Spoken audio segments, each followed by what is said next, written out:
In today's video, I'll be showing you 17 of the biggest nerfs in Rainbow Six Siege history. The first of which was the nerf to Ella in Year 3 Season 1, or Operation Chimera. To give some context, Ubisoft had been targeting Ella in previous updates for a while with mini nerfs related to her gadget. However, this nerf would be the final blow. In this update, Ubisoft would decide to nerf her Scorpion's horizontal recoil significantly, making it extremely hard to hit shots. It would nerf the Scorpion's damage by 5, and she would also lose access to impact grenades. This would have a huge influence on Ella's effectiveness because a lot of people were using her as a roamer and kind of a fragging operator for the defense. And since her gun was now significantly worse than before and the recoil was pretty much to the point of being uncontrollable, people really stopped using her after this point. And she slowly started to fall off after this update until eventually becoming one of the least picked operators in the game. And the next nerf would also have a pretty similar impact, that nerf being the Lion nerf that came in Operation Burnt Horizon. This would completely change Lion from being the objectively most overpowered operator to ever release into a less than middle of the road operator overnight.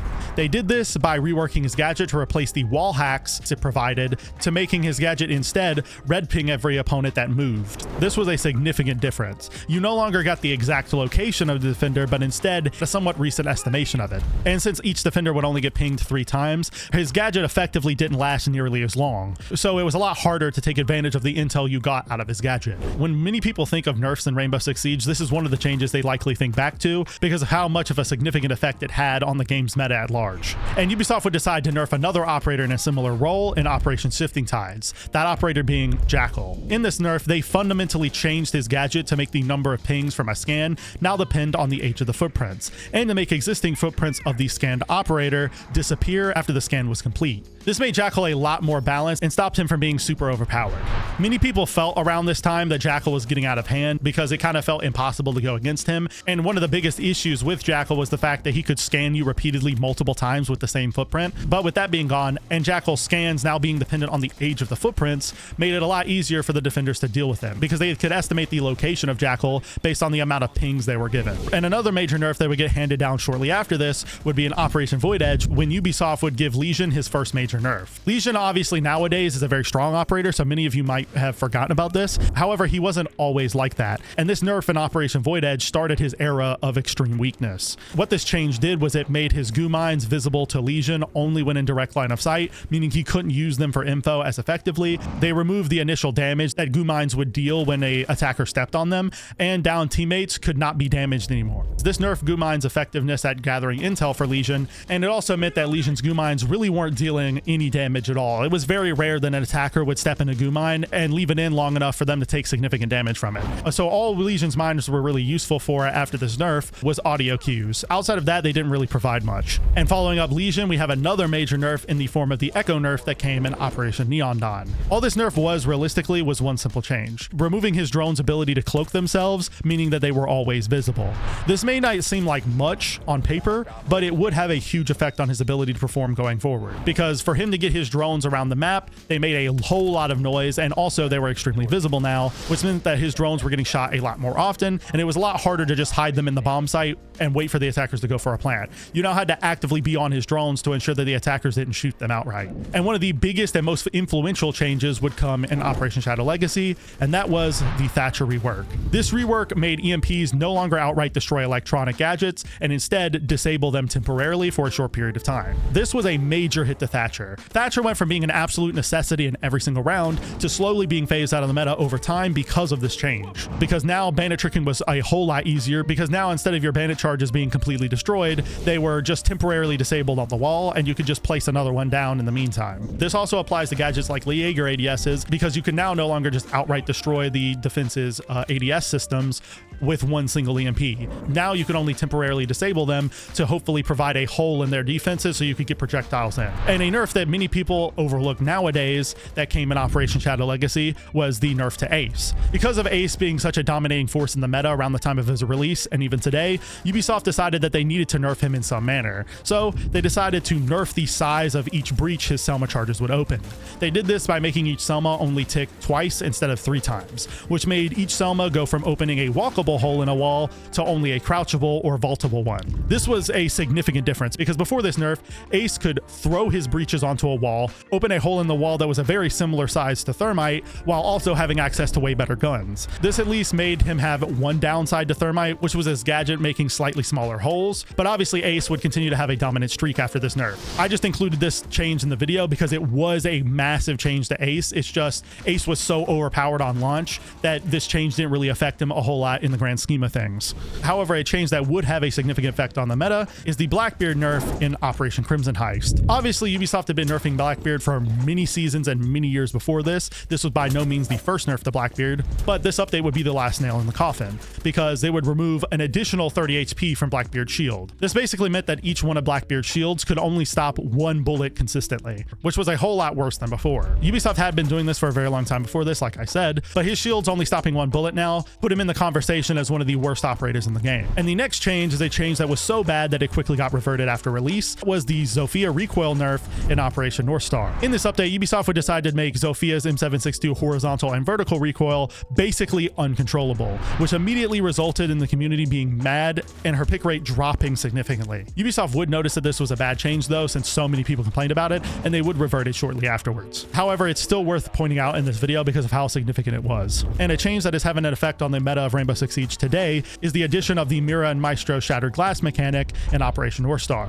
This change allowed for players to walk up and melee Maestro's cameras and Mira's windows, which would shatter their glass, rendering their gadget mostly useless. Maestro's cameras could no longer see through the glass, and Mira also could no longer see through her window's glass. Eventually, Ubisoft would go on to add on to this by making it possible for Ash and Callie's gadgets to do the same thing, basically meaning that an Ash breaching round or a Callie lance could shatter the glass of Mira's windows. This was a major nerf since Mira was having a huge effect on the meta at the time, and it really limited the areas that you could use Mira's windows. It did have an effect on Maestro, but not nearly to the same degree as it did on Mira. And another major nerf that would come in Operation North Star was the nerf towards Melusi. Melusi's domination on her launch caused Ubisoft to look at ways to nerf her in a meaningful way. They ended up landing on making her Banshees open up as long as someone was inside the radius, meaning that her Banshees could now be shot as long as someone was standing inside of them. This was a huge nerf to her because before you could only destroy her gadgets via explosives or via a melee, but now you could just walk into them and shoot them. Melusi has gotten a lot better over the years because Ubisoft has made a lot more tweaks to her and changed her loadout a lot, but after this change she was in a really weak state and a lot of people chose not to use her. And the next nerf would apply to multiple operators and would have a profound effect on the meta, that being the removal of cameras being able to go outside in Operation Demon Veil. Basically what this change did is it made cameras that were deployed outside lose signal after 10 seconds. This meant that Valk couldn't use her cams to run out, Maestro couldn't use his cams to protect outside walls, and Echo couldn't reliably use his drones there either. This had major effects on every operator with a cam on defense, and it made attacking a lot easier on maps where runouts were common. Look at maps like Border, Skyscraper, and Consulate as major examples of this. The reason Ubisoft decided to get rid of this mechanic is because a lot of the time people would pick Valkyrie, throw her cameras outside into trees and other hard to see locations, and then the attackers would have to be constantly worried about getting ran out on because the defenders constantly had intel on them. This change removed that entire mechanic and made it a whole lot easier for the attack to actually push into the building. And one of the most controversial changes in Rainbow Six Siege history would come in Operation Heavy Metal, that being the Frost rework. In this rework, Ubisoft decided to make it possible for an operator to revive themselves out of a Frost mat. This made the situations where you could use her mats a lot less common because you now were basically forced to play near your traps if you wanted to guarantee getting a kill out of your mats. And the reason why I say this was super controversial is because it was literally booed during its reveal. The catch here. Many players to this day don't know how to feel about this change, and it definitely had a strong effect on Frost. And moving past the Frost rework in Operation Heavy Metal, we have another major nerf in the following season, Operation Dread Factor. That being the decision from Ubisoft to remove Smoke's deployable shield. This may seem like a small change, but it would have a large impact because the main way you would use Smoke is by playing behind a shield. And since many other operators had been losing them over the past few updates, Smoke losing access to his was a massive deal.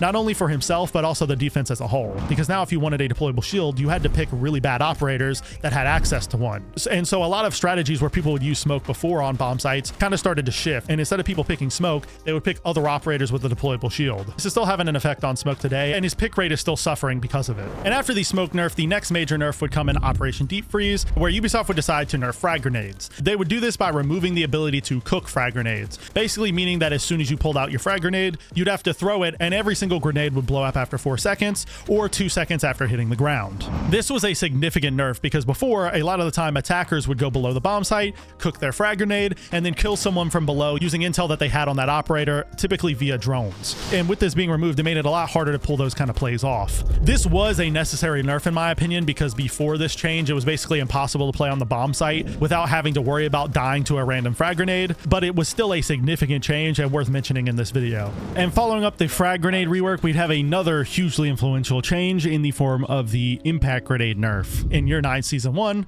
or Operation Deadly Omen. Because of impacts commonly being used to destroy claymores and kill opponents, which Ubisoft did not like because they wanted them to mainly be used for making rotates on site, Ubisoft would decide to nerf the impact grenade's damage by 20 points and to nerf their radius significantly as well. This had a major effect on the secondary gadget because it was mainly being used at the time as a way to, like I said, destroy claymores, and it was also being used as a counter to shields. And with the radius being nerfed significantly and the damage being nerfed significantly, it basically meant that you'd have to use 3 to 4 impact grenades to kill one shield operator, which obviously was a major difference compared to before being able to kill a shield operator with just 2 impacts. And after the impact grenade nerf in Operation Deadly Omen, Ubisoft would follow it up with a major operator nerf in the form of the Fenrir nerf in Operation New Blood. This nerf basically removed 1 dread mine from Fenrir, it removed 1 activation code, and his mines were no longer bulletproof. You could shoot them whether they were activated or not. And also barbed wire was removed from his kit. In this update, they would rework the way his activation tokens worked by basically allowing them to be recoverable after a mine was destroyed, but overall this was still a very heavy nerf and increased the amount of counters that was at Fenrir's disposal. Twitch could now very easily counter Fenrir by just driving around the map and shooting his mines since they were no longer bulletproof, and obviously attackers themselves could very easily shoot them from a distance.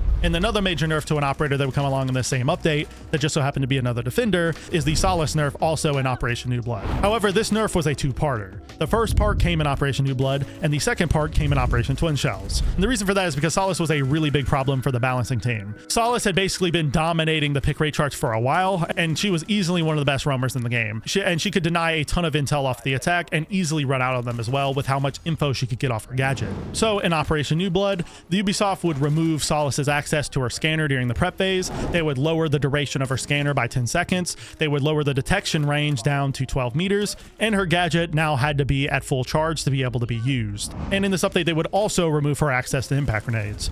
All of this was in one single change, and it had a massive impact on Solace's effectiveness pretty much immediately. However, they were not done, and in Operation Twin Shells, they would make her gadget only detect electronic devices in the central view, and they added a new mechanic called overclock. This replaced the scan mechanic, and it basically revealed the identity of detected devices that Solace had found with her scanner. And this obviously had profound effects on her as well, because before she could basically look around the map and immediately see drones on the other side of the map, thermite charges on the other side of the map, and she had a ton of intel at her disposal. Now, if she wanted to have access to that same intel, she would have to activate overclock to see what kind of gadgets she was looking at. This is obviously a pretty recent change, so many of you know about it, but I still felt it was worth including in this video.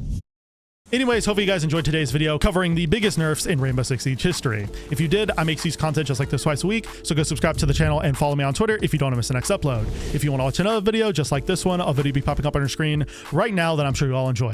I'll see you next time, friends, and peace.